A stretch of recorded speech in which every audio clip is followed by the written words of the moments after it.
Hello friends, welcome back to the channel. In today's video, we'll be making this gorgeous headpiece that I have on me right here on your screen. A couple of you guys asked me to share how this was made, and I'm here to share with you all. So if you're interested in knowing how to come up with something similar to this for yourself for that next occasion that you have coming up, please make sure that you watch this video to the end.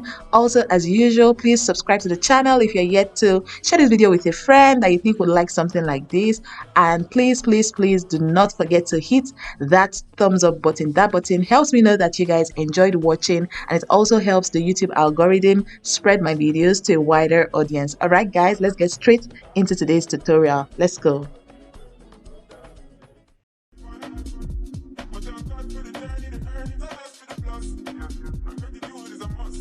I would start with showing you everything you need to make this particular headpiece. You need your fabric of choice. You need headbands, of course, okay? And I have this 1-inch headband and 3/4-inch headband, okay? Decide which of the sizes you want to use and get 2 pieces of it. In this video, I'll be showing you a new way of making headbands, okay? I always come here with new tea. You also need your chalk, okay? Your tailoring chalk, your soldering iron, your ruler, and hat wire. For those that don't really know the things required for starting a headband business or hobby, please check out my video that I made on everything you need to start off a headband business or adding headband making to your hobbies, okay? Anyway, I digress. These are my headbands after wrapping. These are 2 3/4-inch headbands, and I'm going to be joining them together to give us one single headband. I've been seeing a couple of people trying out this way of making headband, and I just thought to try it as well. Okay, so this is how I'm going to be joining the 2 headbands together, and I'm also going to be showing you how I add elastic to this way of making headband as well. Okay, so make sure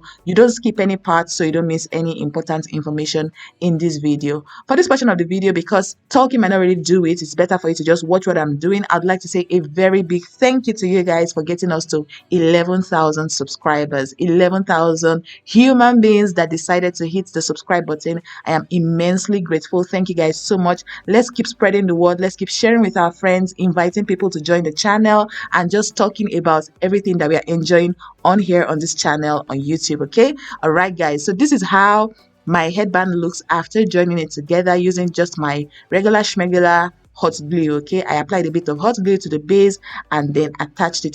In case you missed how I placed it, please rewind and watch carefully, and replicate this on your own project. This is a headband. This is how it's going to look when it sits on your head. Okay, however, I eventually did not wear this style because I found that the length of this 3/4-inch headband was a bit too small. It felt too tight on my head. So for someone of my age, okay, for like an adult, I'll suggest that you do 2 1-inch headbands and join them together just the way we did this 2 3/4-inch headband. But for those that are making or planning to make this for a child, I'm going to show you how I'm going to be adding the elastic. Okay, so as usual, the way we'll do for our regular headbands as well, you just apply a bit of glue at the bottom and then place your elastic. This elastic is about 6 inches long. Okay, feel free to tweak the length to suit you or whoever you're making the headband for. I would suggest as well, for my headband makers that are on this channel, try and tell your client to send their head circumference measurement, so you determine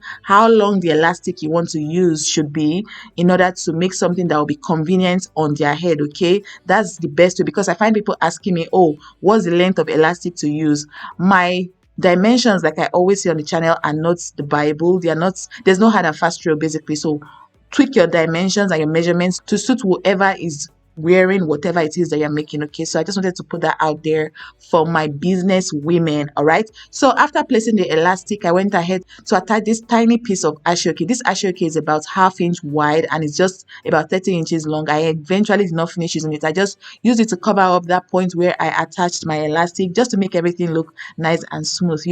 We love nice and smooth work on here on the channel. Okay, so I'm just going to be showing you all how I'm going to be wrapping it around and covering it, and once I was satisfied with how I'd covered up the portion I was trying to cover up, I decided to just cut off the excess fabric. And with cutting off ASOOKE, we know the rule on here. If you know the rule, please comment anti-I in the comments, okay? But for those that are new here, the rule is you use your soldering iron to cut ASOOKE. Don't use scissors to cut ashoke because it gets very stressful from there. Okay, make sure you have your soldering iron if you're working with ashoke. And after cutting off the excess fabric, I went ahead to just apply a bit of my hot glue to just seal up the end of this portion of the headband that I'm working on. I'm going to go ahead to repeat this same process on the other side of my headband, and voila guys, this is the end result. This is what the headband looks like after doing all that work that we just did. Like I said, if you're an adult, make sure that you're using 2 pieces of 1-inch headband. For those that don't know the sizes of headband, please check out my headband sizing video. I'm going to link it on the screen. That video is going to help you know the different sizes of headband that we have and how to make good use of them. What I have here is my trimming or ribbon or pita sham, whatever you choose to call it. I saw this the last time I went to my fabric store and it just entered my eye, and it was perfect for the outfit that I was planning to wear for the occasion that I wore this headband to, so I bought it. I bought 2 yards at first, but 2 yards was not enough. My hat wire was about 60 inches long, so the 2 yards of trimming was not enough, so I ended up using about 4.5 yards of this trimming. Okay, so when buying your trimming, try to buy excess. Okay, it's better to have excess than to be going back and forth to the fabric store to be buying extra. Okay, so I ended up using about 5 yards of this trimming, and what I'm doing here is I'm using this trimming to wrap my hat wire. For this portion of the video, please pay close attention.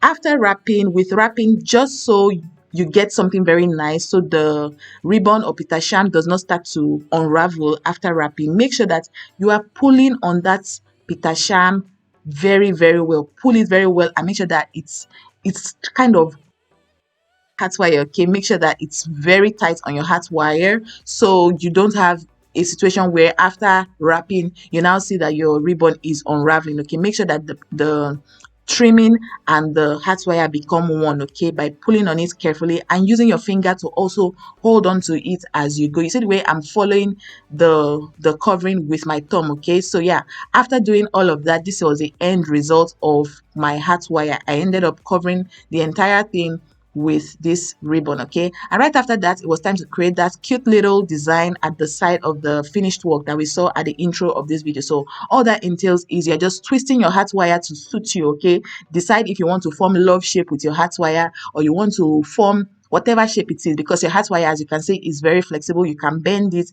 The power is in your hand basically, so decide how you want to twist it around to form whatever design it is that you want at the side of your headband. And can we also see that I've already swapped the headband that I'm using? I switched to this regular schmegular big size of headband because that other one that I made was a bit too tight on my head. I wasn't feeling it basically. So yeah, that's that about that. So this is me just trying to figure out how I want the curly thing of my hat wire to be. And after I was able to figure it out, I went ahead to get my paper tape, which we are going to see as we go along. Okay, and I used the paper tape to just secure everything in place.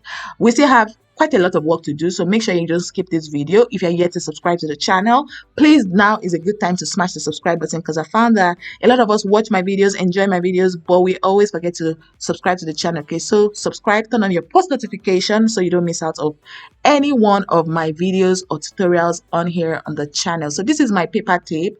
I'm just using that to just wrap around and cover up that point. Well, not cover up, to secure the twist and everything that I've formed. Okay, this is what the paper tape is supposed to do. Okay, to make sure that you don't lose your work. I know in a previous design similar to this that I did on here on the channel a while back, I asked us to use thread, but I found a better way, which is using this paper tape. And right after using your paper tape, you will now get your matching color of fabric. Okay, I could have used this my ribbon that I used to cover the hat wire as well, but I decided to just use my ASOOKE fabric, you know, the leftover of that 1/2 inch ASOOKE fabric that I used for that other design of headband that I made. Exactly, I'm going to be using that to now cover up this sellotape, because you know we can't just leave sellotape showing all over the place on here on our work. It's not right. Okay, so after deciding where I wanted my design to be at the side of my headband, I went ahead to just grab my ASOOKE fabric, applied a bit of glue as we can see on the design, and then I use that ASOOKE to wrap around my work. And I got I got something funny from one of us saying that I talk too much in my videos. That's a bit funny because I get responses from people saying that, oh, they want to know more, they want to explain more. So the essence, I'm not just talking because I feel like just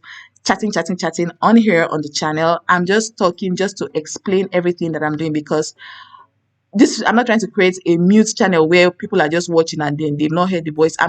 This is also just me trying to create some form of connection with us on here. So yeah, if you guys think I talk too much and you need me to tone it down, let me know in the comment section, okay?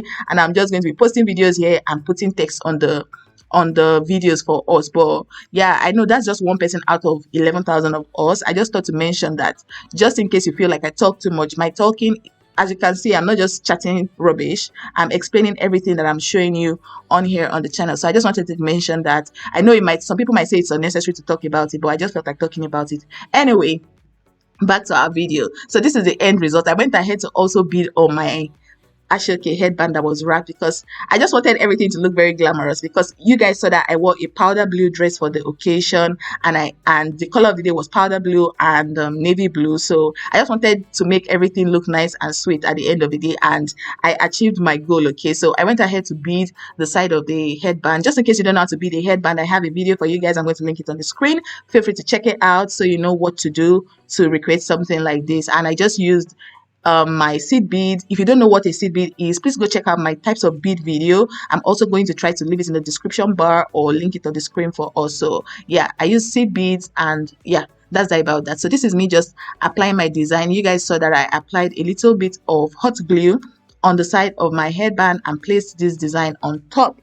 But we know, those that follow this channel, okay, they know that we don't depend on glue on here. Glue is going to disappoint, just like Amaka. So yeah, after applying the design using glue, I went ahead to also use my needle and thread to make sure that that design, it don't move, okay? It don't move at all. So with my needle and thread, as you guys can see, I'm just sewing on that design after using glue, just to make sure that everything sits perfectly, okay? For those that are my clients on here on the channel, we know that once you buy something from me, you're gonna use it till you're tired and you throw it away. It's not that it's going to maybe something's going to fall off or something is going to detach. Everything sits perfectly till you by yourself with your church man, you decide that you are no more using, okay, you're done, or you want to pass it to somebody, maybe you want to give it to your child or your sister or whatever. So yeah, that's the essence of making sure that you secure your work in place. After securing with my needle and thread, I went back and forth a couple of times, and once that was done, it was now time to complete the embellishment of this particular headband. And for the embellishment, I went ahead to use some of my blings that I have. I have a video coming up where I show you my collection of blings, the perfect ones for which design, how to know them, where to buy them, and all of that. So now is a good time to subscribe to the channel so you don't miss out on that video when it goes up on the channel. But this is me just still struggling with my needle and thread, trying to, you know, secure this design in place. Okay, so once that was done, I went ahead to apply this my trimming. Well, it's not trimming, I think it's called cloth stone, but it's like this bug shaped one. Okay, you have like different sizes of cloth stones sewn onto a felt fabric, and they're sold ready-made. Basically, I bought it on Instagram from a vendor on Instagram. So right after, you know, deciding which one I wanted to use, I applied a bit of glue and I placed it on there, on that wrapped around ASOOKE, because I found that it just wasn't giving, just looking plain like that. So I decided to put something on there, and you can see that it all looks much better. And for that empty space right there, I wanted to leave it at first, but I was like, something is off. So I went ahead to still do some beadwork. I'm going to leave a closer shot of the beadwork that I did to just make everything look absolutely gorgeous. And this is me, as you guys can see on your screen, looking hell are beautiful. The melanin is melanin, the chocolate is chocolating. Okay, I looked absolutely gorgeous for this occasion. It was one of our friends who was, you know, getting married last week actually, so we had to show up and show out for him and his wife. It was a fantastic time, and I felt absolutely gorgeous, and I got tons and tons of compliments with this particular headpiece. If you'd like to place an order for this, please feel free to send me a DM on Instagram. I'm open to taking client orders. Also, if you have questions for me, suggestion, video ideas, drop it in the comments or just slide into my DM on Instagram. I'm going to leave my links on the screen. Thank you guys so much for watching, and I can't wait to see you in another video. Bye.